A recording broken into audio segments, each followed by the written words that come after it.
사랑하는 여러분, 2016년도 축복의 표, 당신이 예수님의 교회입니다. 우리 서로 이것을 가지고 축복할 시간이 점점 줄어듭니다.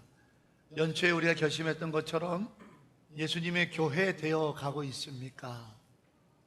우리가 자신이 없을지라도 우리가 확신을 가질 수 있는 한 가지가 있는 것은 내가 십자가의 예수를 믿는다라는 것 하나입니다. 그 믿음이 우리로 하여금 예수님의 교회 되게 하는 유일한 능력인 줄로 믿습니다. 그 믿음을 가지고 우리 옆에 분을 축복하기 원합니다. 당신이 예수님의 교회입니다. 당신이 예수님의 교회입니다. 아멘. 당신이 예수님의 교회입니다라고 하는 이 축복은 굉장히 강력한 의미를 갖고 있습니다. 마태복음 16장에 예수님이 나의 교회를 세우리니 이 교회는 음부의 권세가 흔들 수 없다 했습니다. 내가 예수님의 교회가 되면 그 어떤 음부의 권세도 나를, 우리 가정이 예수님의 교회가 되면 그 어떤 음부의 권세도 우리 가정을, 우리 교회가 예수님의 교회가 되면 그 어떤 음부의 권세가 교회를 흔들 수 없다라는 고백입니다. 할렐루야. 흔들릴 수 없는 인생, 흔들리지 않는 가정, 흔들림 없는 교회, 예수님의 교회에 우리가 될 줄로 믿습니다. 교회는 그리스도의 몸이라 했습니다. 그러기에 이 몸은 그리스도께서 보호하십니다. 그러니 담대하십시오. 두려워하지 마십시오. 우리가 예수님의 교회임을 고백하고 그 십자가의 보혈을 믿고 나간다면 결코 예수님께서 그 가정과 교회와 그 인생을 버려두고 고와 과부와 개같이 내버려두지 않는다고 하셨다라는 그 말씀을 반드시 믿으시고 우리의 인생의 여정을 담대하게 뚜벅뚜벅 예수님과 함께 이 인생의 길을 걷게 되는 믿음의 발걸음이 우리의 발걸음이기를 소망합니다. 한 주간 동안 읽었던 글 중에 참으로 인상적이었던 글이 있었습니다. 그것은 뭐냐면 우리의 인생의 길을 걷는데 우리가 행복한 인생의 길을 걷기 위해서는 다 많은 것들이 필요하지만 이 네 가지가 꼭 필요합니다 라고 하는 네 가지의 인생의 길이 행복한 길이 되기 위한 필요한 필수 요소들을 써놓은 글이었습니다. 여러분, 등산을 갈 때는 수통도 필요하고 나침반도 필요하고 등산용 지도도 꼭 필요합니다. 또 우리가 운전을 할 때 보면은요, 저 같은 경우는 강원도에서 자랐는데 거기서 운전을 처음 배웠는데 거기는 겨울이 길은 동네입니다. 그래서 필수 요품이 타이어 체인입니다. 겨울만 되면은 미끄럽고 눈이 쌓이면 그냥 타이어로는 갈 수가 없어요. 그래서 스노우 타이어로 갈기도 하고 그것도 부족해서 눈길을 달릴 수 있는 체인을 네 바퀴를 다 감는 경우도 있습니다. 워낙 미끄러울 경우에는. 그게 강원도의 겨울을 나기 위한 차량 운전자들의 필수용품이 체인이에요. 그것처럼 우리들에게 인생의 길이 행복한 길이 되기 위해서 필요한 네 가지, 물론 다른 거 많이 있겠지만 이 네 가지는 나는 이 네 가지는 꼭 있어야 인생이 행복한 길이 될 거라고 주장하는 사람의 글을 봤습니다. 그 첫 번째가 마음의 두레박이랍니다. 이 뭔 소린가 하고 그 글을 자세히 읽어봤더니 우리의 마음이 아이쿠야 하고 낙심의 우물에 빠질 때가 있다는 거예요. 여행길에서 우리의 마음이 아이쿠야 두려움과 염려와 근심에 우물 속에 빠져서 어떻게 해볼 도리가 없을 때가 있다라는 거예요. 그러면 나의 낙심과 실망한 염려와 근심 속에 갇혀버린 내 마음을 건져내야 될 두레박이 필요하다라는 거예요. 물론 그 두레박이 뭐다라고 규정하기보다는 사람들마다 실망과 낙심과 염려 속에 있는 내 마음을 다시금 일으켜 세워야 될 뭔가가 필요하겠죠. 사람마다 다를 수 있을 겁니다. 그러나 그런 마음의 두레박이 필요하다라는 말에 공감이 갔어요. 두 번째 뭐가 필요한가 봤더니 이해의 사다리가 필요하답니다. 그러면서 영어 단어 understand를 설명하는 거예요. 그 글에서. 그러면 understand가 이해하다라는 뜻이잖아요. 그 단어가 under plus stand라는 거예요. 아래에 서 있는 것이 이해하는 거랍니다. 그래서 인생의 여정길에서 사람과의 관계에서 복을 얻으려면 그 사람 밑으로 내려갈 만한 사다리가 있어야 된다는 거예요. 그 사람보다 내가 낮은 곳에 있어야 될 사다리가 있어야 내가 그 사람 밑에 가서 그 사람을 이해하고 그 사람과 좋은 만남을 가질 수 있다라고 이야기하고 있더라고요. 맞는 것 같아요. 사람과의 관계에서 때로는 내가 조금 져주고 이해해줘야만 이 사람과의 관계가 행복할 수 있거든요. 그래야 인생길이 행복해지잖아요. 내 주장만 했다가는, 나만 높은 곳에 있으려고 했다가는 안 되잖아요. 이해가 가요. 세 번째는 뭔가 하고 궁금해서 봤더니 상상력의 선글라스라고 되어 있어요. 이게 이름이 멋지잖아요. 그래서 읽어봤더니 이런 내용이에요. 여러분, 어디 여행 가서 놀러 가서 사진 찍자 그러면 전부 다 선글라스 뒤집어 쓰세요. 그리고 남자들은 선글라스를 쓰는 순간 배가 나왔든 어떻든 자기가 톰 크루즈로 변했다고 생각하는 착각병에 빠지는 경우들이 참 많습니다.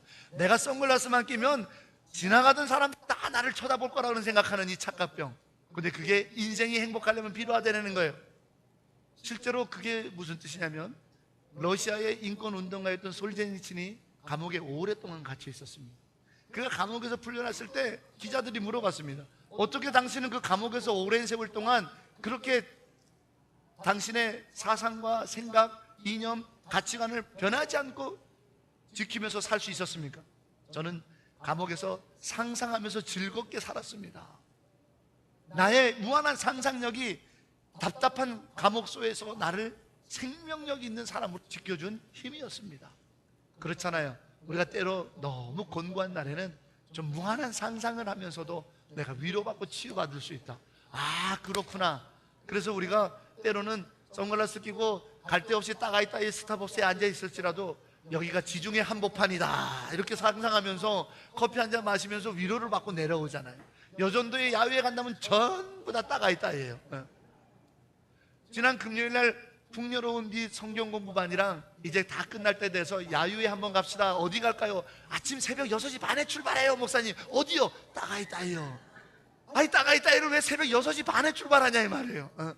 갈 데가 거기밖에 없을지라도 그래도 우리, 야, 여기 지중해 몰디브에 왔다. 아니, 지중해가 아니죠. 몰디브는 인도양의 몰디브에 왔다. 이런 마음을 가지고 우리가 무한한 상상력을 가지면 마음이 또 기뻐져요. 마지막 네 번째를 보니까 긍정적인 낙관의 만원경이라 현미경하고 비교를 해놨더라고요. 여러분, 현미경은 자세하게 들여다봐요. 내 손바닥을 현미경으로 보면 안 보이던 세균이 다 보여요. 이렇게 인생을 살면 행복하지 않대요.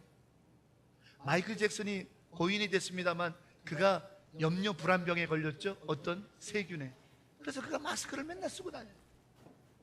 나가질 못해요. 사람의 손을 못 잡았었어요. 너무 아는 것이 많아도 불평불만뿐이에요. 그런데 만원경은요, 멀리 있는 것을 보는 거예요. 멀리 보는 거예요. 우리 눈을 좀 멀리 보는 것이 긍정적인 거래요. 아, 이해가 가요. 100m 밖에서 보면 모두가 다 김태희예요. 200m 밖에를 보면 모두가 다 미스 유니버스처럼 보여요.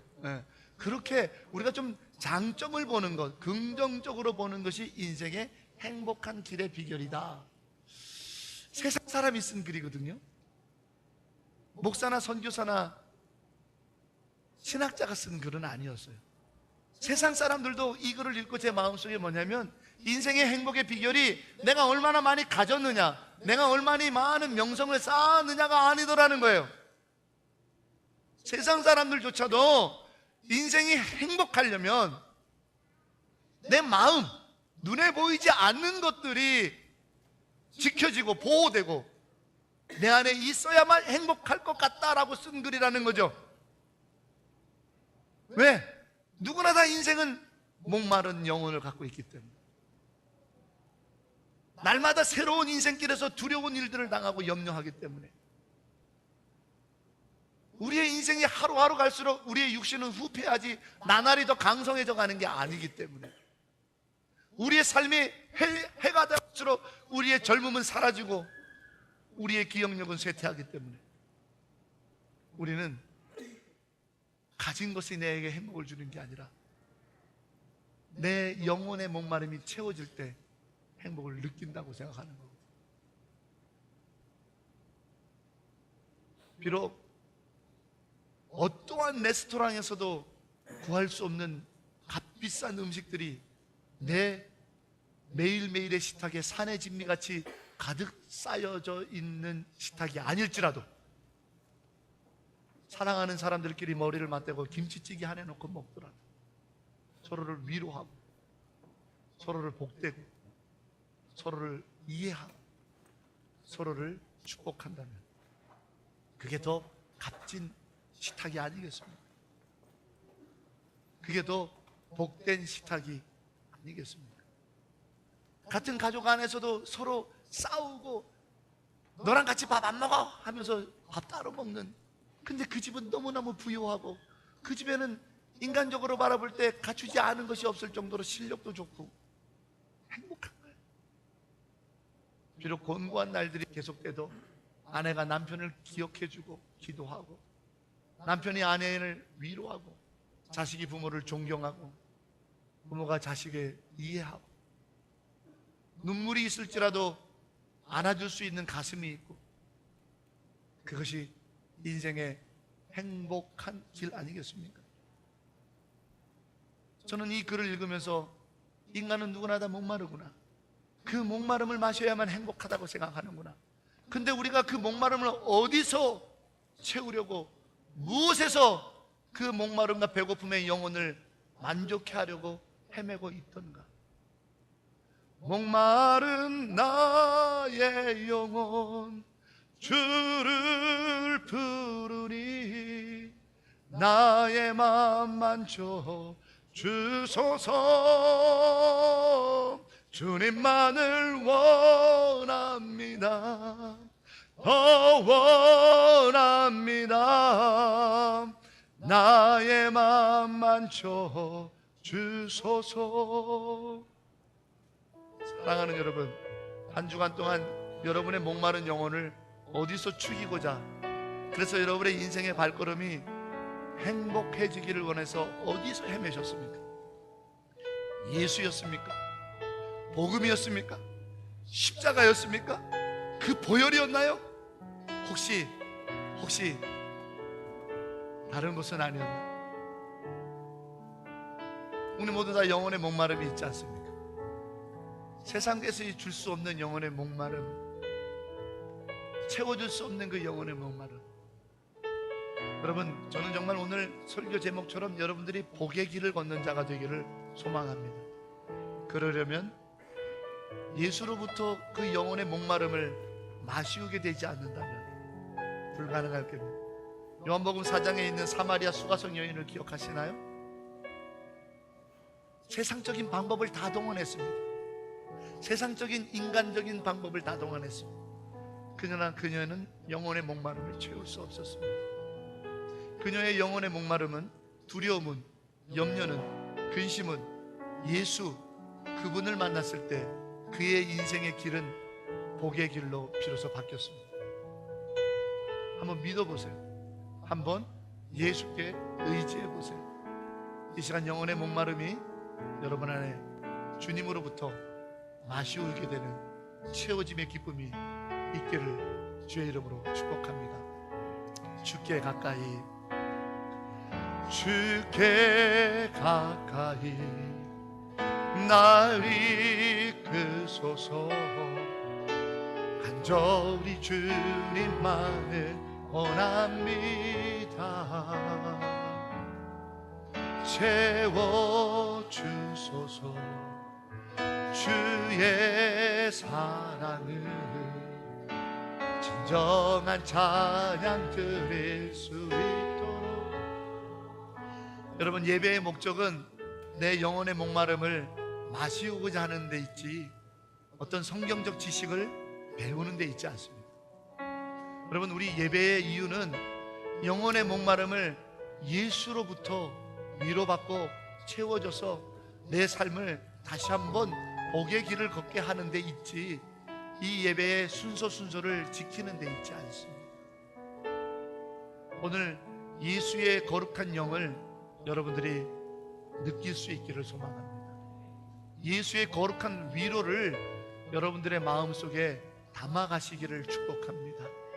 예수의 거룩한 성령의 음성이 여러분의 삶에 들려지는 이 아침이 되기를 주의 이름으로 축복합니다. 주께 가까이, 주께 가까이 날 이끄소서. 간절히 주님만을 원합니다. 채워주소서. 주의 사랑을 진정한 찬양 드릴 수 있도록 목마른 내 영혼, 목마른 나의 영혼 주를 부르니 나의 맘 찾아 주소서. 주님만을 원합니다. 원합니다. 나의 맘 맞춰 주 목마른 내 영혼, 목마른 나의 영혼 주를 부르니 나의 맘 맞춰 주소서. 주님만을 원합니다. 더 원합니다. 나의 맘 한 번만 더 고백하기 원합니다. 진실한 마음으로 목마른 내 영혼, 목마른 나의 영혼 주를 부르니 나의 맘 만져 주소서. 주님만을 원합니다. 원합니다. 나의 맘 만져 주소서. 이 시간 잠깐 묵상하며 기도하기를 여러분에게 청합니다. 주님의 위로의 음성을 들어보십시오. 주님이 여러분의 목마른 영혼을 채워주시는 주님의 거룩한 생수의 맛을 느낄 수 있는 이 시간이 되기를 원합니다. 잠깐 묵상하며 기도하겠습니다.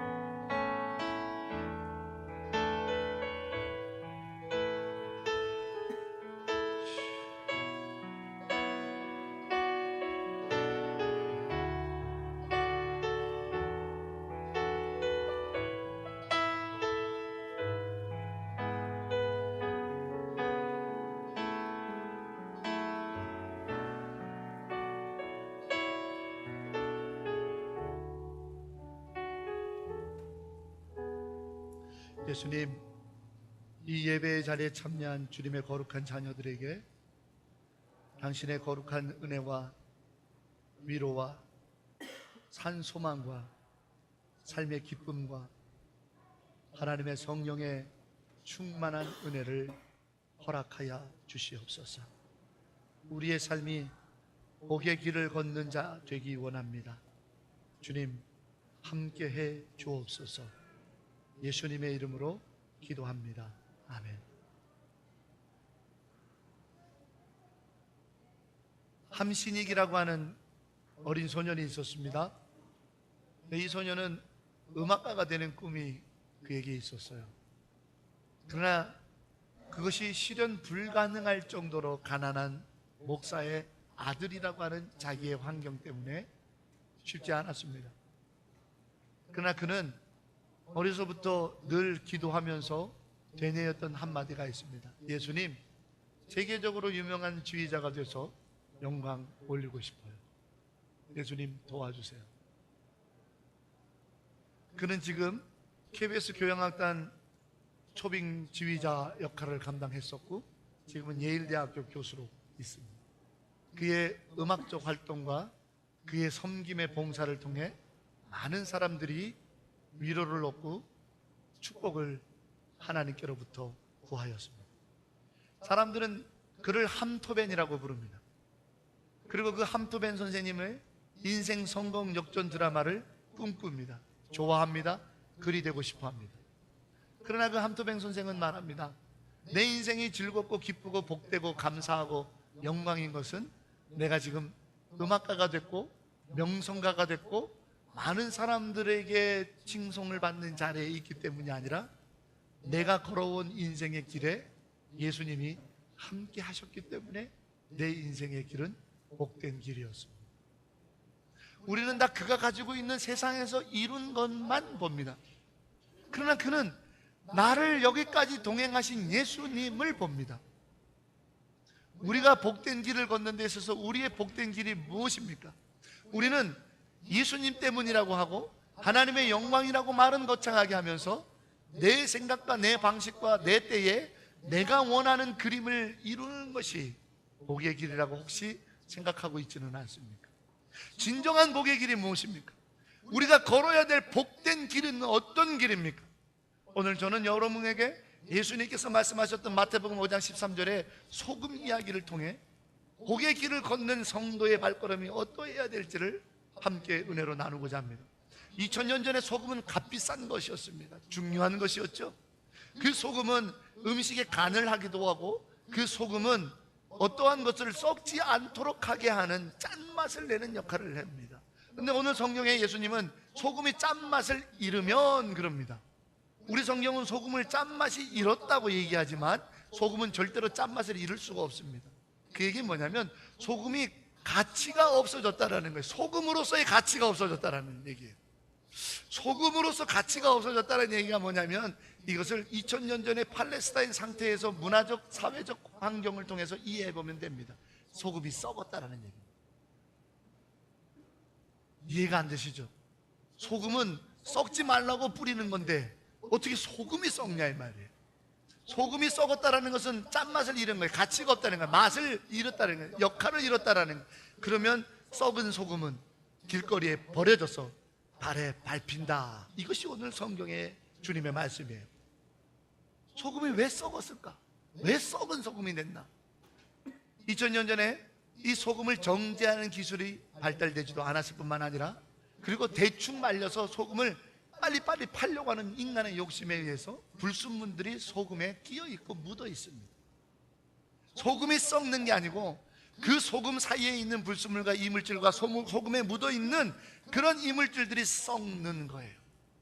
소금에서 썩는 내가 나는 거예요. 소금 자루에서 썩어진 냄새가 진동하는 거예요. 에이, 이 소금 맛을 잃었네, 버려라. 소금이 썩는 게 아니고 소금에 끼어있는 다른 이물질들이 소금을 썩은 자 되게 해서 가치 없는 인생이 되어 버려지게 되는 거죠. 이것이 오늘날 그리스도인의 모습이요, 이것이 오늘날 교회의 모습인 것을 자주 봅니다. 예수의 이름으로 모이는 교회예요, 십자가를 걸어놓은 교회예요, 나 세례받았고 직분받았다라고 하는 예수 믿는 사람이라고 말하는데 왜 세상은 교회를 멸시천대 조롱하고 있습니까? 썩었기 때문이죠.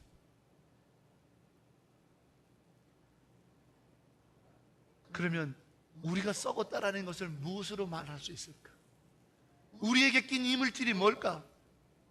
세상을 썩지 않게 해야 될 그리스도인과 교회에 끼어있는 이물질이 도대체 뭐냐 말인가? 그게 썩어있기 때문에 우리까지 썩어있게 만드는데 그 이물질을 저는 출애굽기 32장을 통해서 설명하고자 합니다. 출애굽기 32장에 보면 이스라엘 백성이 애굽에서 나와서 시내산에 도달했습니다.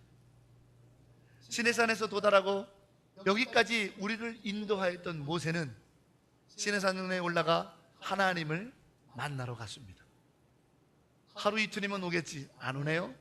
일주일 지나면 오겠지, 안 나타나네요. 마음이 급해지기 시작한 이스라엘 백성들이 야, 여기 있다가 도적대들에도 쳐들어오면 우리는 죽는 거 아니냐. 애굽에서 종살이 하다가 400년 세월을 보냈으니 이 광야라는 것은 처음 와봤고 이 광야에 있는 우리들은 언제나 도적대에 타겟이 되고 또 여기 어떤 일이 벌어질지 모르는 것에 염려와 근심과 두려움이 쌓이기 시작하니까 이들이 안 되겠어요. 그 다음 지도자 모세의 형인 아론에게 찾아오는 장면이 바로 출애굽기 32장이에요. 말하면서 야, 우리를 여기까지 인도해낸 니들이 부르는 여호와라고 하는 신을 우리 앞에 보여달라 라고 요청을 합니다. 그런데 32장 1절에 하나님의 사람 모세가 산에 올라가서 그가 더디 내려오매 라고 성경은 씁니다. 조금 우리의 생각과 내가 생각했던 시기와 내가 생각했던 때에 넘어섰다라는 거예요. 내 생각에는 지금쯤 나타나야 되는데, 내가 계산했던 시간에는 지금쯤 짠 하고 나타나야 되는데 내가 생각했던 시간을 넘어서 나타나지 않으니까 불안해지기 시작하는 거예요. 더디어 염려되는 거예요. 근심되는 거예요. 마음이 급해져요. 신을 만들어내라. 신을 우리에게 보여라. 어떻게 하겠느냐? 그런데 여기서 여러분 한 가지 주의해야 될 것이 있어요. 우리를 인도한 신을 나타내 보여달라고 모세가 더디 나옴에 그렇게 요청하던 이스라엘 백성은 여전히 아침마다 새벽 해 뜨기 전에 나가서 기적의 만나를 거둬다가 먹고 있었다라는 얘기입니다. 우리에게 신을 보여달라고 요청했던 이스라엘은 여전히 낮에는 구름 기둥과 밤에는 불기둥을 보고 있었다라는 사실입니다. 하나님의 임재의 상징인, 하나님의 임재의 모습인 구름 기둥과 불기둥을 내 눈을 보면서도, 하나님께서 나를 먹이시는 기적의 사건, 내가 일하지 않아도, 내가 염려하지 않아도, 걱정하지 않아도 아침마다 새벽마다 내게 만나로 먹이시는 하나님의 기적을 먹으면서도 이스라엘은 요청한 게 우리에게 하나님을 보이라는 겁니다. 만나를 먹으면서도, 불기둥을 보면서도 하나님을 보여라. 십자가의 예수를 들으면서도, 십자가의 보혈을 들으면서도, 십자가의 예수의 보혈로 인하여 영생의 하루를 살면서도 내게 물질의 기적을 보여라. 내게 건강의 기적을 보여라. 내게 인간관계의 기적을 보여라. 내게 성공의 기적을 보여야만 하나님을 본다라는 거죠.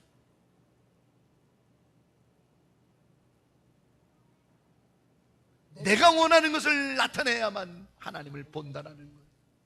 그게 복의 길이라고 이스라엘은 생각하기 시작했습니다. 아론이 이스라엘에게 요청합니다. 32장 4절입니다. 너희들의 금부치를 다 가져와라.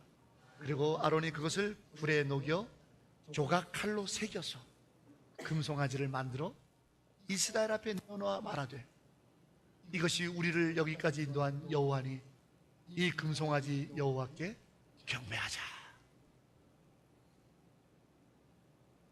모세가 하나님으로부터 내 백성이 나를 배반하였다, 내가 저희들을 심판할 거라는 말씀을 듣고 여호와여 안 됩니다 하고는 모세가 다급히 내려와서 벌어진 판의 꼬라지를 보고는 너무 속상했어요. 아론에게 질책합니다. 아론이요, 어찌하여 이와 같이 금송아지를 만들었나이까? 출애굽기 32장 24절에 아론이 대답하여 가로되, 내가 금부치를 불에다가 던져 넣음에 이 금송아지가 튀어나왔나이다. 이게 출애굽기 32장 24절의 말입니다. 출애굽기 32장 4절에는 아론이 금부치를 모아 녹여서 조각칼로 새겨 금송아지를 만들었다 해놓고, 모세의 질문에는 24절에 불에다가 금부치를 던지니 금송아지가 튀어나왔다라는 거예요. 얼토당토 않는 변명 같지만 이게 사실입니다. 저는 이거를 바로 소금에 묻어있는 이물질, 우리로 하여금 복의 길을 걷지 못하게 하는 인본주의라 부르고 싶습니다. 내 습성, 내 경험, 내가 해왔던 것, 내 지식. 아론은 애굽에서 그런 형상을 조각하는 노예 생활을 하며 살았습니다. 그러니 그가 하나님을 보이라 하니까 불에 던지니까 나왔더라. 나도 모르게 다급하니까, 나도 모르게 그 상황에 몰리니까 에라 모르겠다, 내게 있는 것, 내 방식, 내가 했던 대로, 내가 몸에 익힌 대로, 내가 살아왔던 대로 하다 보니 어쩌다 보니 이렇게 됐습니다라는 거죠. 나도 왜 이렇게 됐는지 모릅니다. 내 안에 있는 것들이 나온 겁니다 라는 얘기죠. 나 중심, 내 경험대로, 내 생각대로.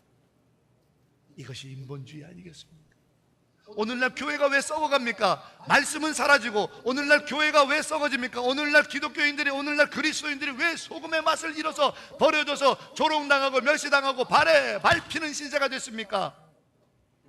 기도의 영을 잃어버리고, 기도의 성령을 잃어버리고, 말씀의 깊이를 잃어버리고, 그저 복받아라 복받아라, 그저 잘되라 잘되라, 그저 내 뜻대로, 내 원하는 대로, 내 원하는 것을 이루기 위한 인본주의적 내 중심적 길을 가니까 맛을 잃어버리게 된 거죠. 하나님이 통치하시는 교회가 아닙니다. 성령이 이끄시는 개인의 삶이 되어지지 않게 되었습니다. 교회는 이래야 된다, 믿는 것은 이래야 된다, 이것이 다 내 경험, 내 지식, 내가 해왔던 방식대로 아론이 금붙이를 던지니 금송아지가 튀어나왔다. 이것이야말로 인본주의의 극치가 아니겠습니까? 오늘 우리는 이 이물질을 제거해야 됩니다. 오늘 우리는 이 썩어지는 이물질을 제거하지 않으면 우리 안에 있는 그리스도의 영, 우리 안에 있는 거룩한 성령의 역사들을 나타내서 이 땅에 빛이 되고 소금이 되어 이 땅을 고치며 이 땅을 회복시킬 하나님의 거룩한 복의 길을 걷을 수가 없다라는 거죠. 사랑하는 여러분, 우리 안에 나도 모르게 금붙이를 던지니 쑥 이것이 나왔다라고 하는 나도 모르게 이와 같은 내 습성이 내 믿음 생활을 지배할 경우가 너무 허다합니다. 특별히 목사들이, 교회 지도자들이 그럴 수 있다라는, 나도 모르게 이것이 정말 맞는 줄 알았는데, 나도 모르게 이것이 정말 여호와의 영광을 위한 것인 줄 알았는데 한 가지를 놓치면 그와 같이 됩니다. 저는 갈라디아서에 기록되어 있는 사도 바울의 고백을 결론적 제안으로 오늘 이 설교의 시간에 여러분과 나누기 원합니다. 사도 바울은 약속의 자녀와 육의 자녀인 이삭과 이스마엘을 비교합니다. 하나님께서 아브라함에게 자녀를 주겠다고 분명히 약속하셨습니다. 하나님께서 분명히 너의 손이 끊이지 않게 하겠다고 약속하셨습니다. 하나님께서 분명히 너의 자손을 통해서 이 땅에 모래와 같이 하늘의 별과 같이 풍성하며 이 땅을 기업으로 차지하게 될 거라고 약속하셨습니다. 그런데 하나님의 방법과 하나님의 때를 하갈과 사라와 아브라함이 사람의 방법과 때로 바꿔버린 것이 이스마엘 아니겠습니까? 더디어짐에, 하나님께서 행하시는 약속이 더디어짐에, 하나님께서 약속하신 자녀가 더디어짐에, 하나님께서 주시겠다 했던 기업이 더디어짐에, 하나님께서 하시겠다라는 역사들이 더디어짐에, 그 시대에 하던 사람들이 하던 방식대로 내 몸종을 취하여 아들을 낳으시오.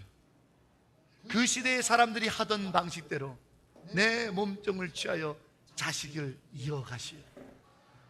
그 시대에 하던 사람들이 하던 대로, 특별한 죄도 아니고 그 시대에 하던 사람들이 하던 대로, 이것이 우리가 제거해야 될 일입니다. 우리는 철저하게 하나님의 방법과 하나님의 때를 기다려야 되는 사람입니다. 우리는 하나님이 하시는 일들을 쫓아가는 자들이, 그것이 바로 우리의 복의 길이라는 사실이지, 우리가 하나님보다 앞서갈 수 없습니다. 우리가 하나님의 영광을 앞서갈 수 없습니다. 우리가 하나님의 성령을 앞질러갈 수 없습니다. 우리는 그의 길을 쫓는 자입니다. 많은 교회와 많은 지도자들과 많은 목회자들이 앞서갑니다. 무엇보다 하나님의 응답의 때를 기다리지 못하는 거죠. 하나님이 하실 때까지 무릎 꿇어 기도하며 기다리지 못하는 거죠. 하나님이 무엇을 하시려고 하는지 말씀의 깊은 가운데서 걷어올리지 못하는 거죠. 사랑하는 여러분, 이제 우리는 하나님의 말씀과 그의 십자가의 앞에 무릎 꿇는 것, 그것보다 앞서갈 수 없습니다. 무엇이 인생의 복의 길입니까? 우리가 걸어야 될 복의 길은 어디입니까? 그것은 바로 말씀을 쫓아가는 것입니다. 그것은 바로 기도를 통해서 나아가는 길입니다. 기도 없이, 말씀의 깊이 없이, 말씀의 붙잡는 없이, 기도의 무릎 없이 우리가 걷는 그 길이 말은 여호와의 영광이요, 말은 교회의 역사요, 말은 성령이라고 말하면서 실제로는 내 이상을 실현하기 위함이요, 실제로는 내 욕망을 이루기 위함이요, 실제로는 내 생각과 나를 위함이 아닌지는 모르겠습니다. 우리가 한번 점검해 봐야 되지 않겠습니까? 하나님이 이 교회의 주인이라면, 하나님이 내 생명의 주인이라면, 하나님께서 우리의 인생에 이끄시는 손길이라면, 더디 되어진다 하더라도 내 생각하는 때에 이루어지지 않는다 할지라도, 내 생각하는 방식대로 되어지지 않는다 할지라도 하나님이 하시는 일에 순종하는 것, 그것이 진정한 믿는 자의 복의 길이 아닐까요? 저는 가끔씩 설교 가운데 책을 소개합니다. 지난 금양로 기도회 때는 바이올렛 대학의 교육협력 처장으로 있었던 성리 박사님이 쓴 나의 하나님이라는 책을 소개했습니다. 오늘 이 아침에 마지막으로 여러분하고 나누고 싶은 책은 I am second라고 하는 책입니다. 거기에는 세상 사람들이 조금 관심만 가지면 알 수 있는 이름난 사람들의 간증이 담겨져 있는 책입니다. 거기에 브라이언 위치라고 하는 기타리스트의 간증이 담겨져 있습니다. 이 브라이언 웰치는 정말 유명한 록그룹의 기타리스트였습니다. 그래미상을 2번이나 수여하고 앨범만 3,000만 장을 팔았습니다. 기타의 신이라고 불릴 정도로 그가 치는 기타는 7줄이라는 말이 있습니다. 6개 줄로는 표현할 수가 없어서 기타 줄을 7개로 음력을 표현한다라고 아주 기타를 잘 치는 이 브라이언 웰치는 인생의 말 그대로 성공해서 누가 보면은 다 복의 길을 걷는 자라고 칭송하는 자였습니다. 그러나 그의 그 성공의 커튼 이면에는 마약에 쩌드는 그의 인생이 있었습니다. 마약 없이는 공연 못하고 마약 없이는 이 하루가 의미 없다고 생각했던 그의 길, 그로 인해서 아내도 마약에 쩌들고 아내는 떠나가게 되고 혼자 남게 되는 이와 같은 인생에 자기는 행복한 길, 사람들이 보기엔 성공한 인생길, 복의 길을 걷지만 그 뒤에 암울한 부분에서는 너무나도 고통스러운 인생의 길 속에서 헤매고 있었던 브라이언 웰치를 친구의 인도를 통해 예수께 나아가게 되는 기쁨을 얻게 됩니다. 그가 예수님을 만나고서부터 마음의 평안을 얻었는데, 그런데 한 가지 습성, 마약은 끊지 못했습니다. 어느 날 그것을 고민하면서 내어놨을 때 너가 정말 그것을 끊기를 원한다면 예수님께 원한다고 고백해라. 예수님이 해달라고 고백하라. 그 고백을 듣고는 브라이언 웰치는 예수님께 도움을 구하기 시작합니다. 내 힘과 능과 지식으로 되는 것이 아니요 오직 여호와의 영으로 될 줄로 믿사오니 큰 산아 내가 무엇이냐, 수르바벨 앞에서 평지가 될지어다. 이 말씀 붙들고 브라이언 웰치는 예수님께 구하기 시작합니다. 그리고 그 마약에서 손을 떼는 일에 성공하게 됩니다. 그리고는 그의 그룹에서 탈퇴하면서 사람들로부터 많은 조롱과 멸시와 욕을 먹습니다. 그러나 그것을 아랑곳하지 않고 그는 편말 하나를 만들고 미국의 길거리에서 그 편말을 세워놓고 예수를 증언합니다. 그 편말에는 이렇게 썼습니다. I am second. 나는 두 번째입니다. My first is my Lord Jesus Christ. 내 삶에 앞서가시는 분, 나의 주님밖에 없고 나는 그를 쫓아가는 세컨입니다. 내 인생은 이제부터 주님을 쫓아가는 자가 되겠습니다. 여러분, 이것이 진정 우리가 걸어야 될 복의 길입니다. 이제 내 시기, 인생이 좀 더뎌간다고, 자식들이 좀 늦는다고, 또 내가 해결하려고 했던 문제들이 금방금방 내 뜻대로 되어지지 않는다고 염려와 두려움과 그 많은 인생의 곤고한 날에 빠져들지 마십시오. 오히려 그때가 하나님, 나는 세컨드입니다. 나는 주의 뒤를 쫓는 자입니다. 당신만이 You are my only first 되어 주옵소서. You are my only first 되어 주옵소서. 지금이야말로 복의 길을 회복할 수 있는 절호의 찬스가 아니겠습니까? 하나님이 앞에 가게 하십시오. 주의 성령이 앞에 가게 하십시오. 마치 이스라엘이 애굽에서 나와서 광야에서 주의 성막에 구름 기둥과 불 기둥이 가면 쫓아가고 서면 멈췄던 것처럼 You are my only first. I am second. I am second. 시편 42편에 보면 이와 같이 주님의 뒤를 쫓는 자의 강력한 탄식이 나와 있습니다. 주여, 사스님이 시냇물을 쫓는 것처럼 내 영혼이 주만 쫓기를 원합니다. 사람들이 말하기를 내 하나님이 어디 있느냐 멸시하고 조롱합니다. 하나님이 나에게 나타나는 뜻이 더뎌지고 느려지니 세상은 나를 조롱하더이다. 그러나 주님, 내가 불안하더라도 떨리더라도 내 영혼은 주만 바라나이다. I am second. You are only my first. O Lord. 나는 주의 길을 쫓는 복의 길을 걷는 자가 되겠습니다. 여러분, 십자가는 유대인들이 원했던 길이 아닙니다. 여러분, 이 십자가의 죽음은 가룟 유다가 원했던 길이 아닙니다. 여러분, 이 십자가의 죽음은 그 어떤 베드로와 요한과 야고보도 이 자리에 서고 싶었던 것이 아닙니다. 그러나 하나님의 방법입니다. 하나님의 방식입니다. 하나님의 때였습니다. 그 하나님의 때와 하나님의 방법에 순응해서 내가 그 길을 걷는 것이 복의 길이 아니겠습니까? 거기에 생명이 있습니다. 여기에 영생이 있습니다. 복음은, 십자가는, 예수는, 보혈은 비로소 하나님이 나의 앞에 가시는 자로 회복시키는 하나님의 권능입니다. 이 시간 여러분이 복음을 받아들이기를 축복합니다. 이 시간 여러분이 복음을 붙잡는 인생이 되기를 원합니다. 그렇다면 하나님이 앞에 가게 하십시오. 말씀이 먼저입니다. 기도가 먼저입니다. 성령을 먼저 구하는 것이 옳은 일이요 복의 길입니다. 앞서가지 마십시오. 괜찮습니다. 늦어도 됩니다. 더뎌가도 됩니다. 여러분이 답답하는 것이 문제가 아닙니다. 하나님의 뜻이 이루어지는 인생이어야 됩니다. 하나님의 계획을 이루는 가문이어야 됩니다. 하나님의 섭리를 이 땅에 이루는 교회여야 됩니다. 그래서 아버지의 뜻이 하늘에서 이루어진 것처럼 땅에서도 우리 교회를 통해, 내 가문을 통해, 내 자식을 통해, 나의 남은 날들을 통해 이루어지기를 원하나이다. 너희는 이렇게 기도하라 그랬습니다. 여러분, 복음은 하나님을 나의 퍼스트로 놓고 내가 세컨드로 그를 쫓는 이 믿음의 복된 길을 걷는 회복의 역사입니다.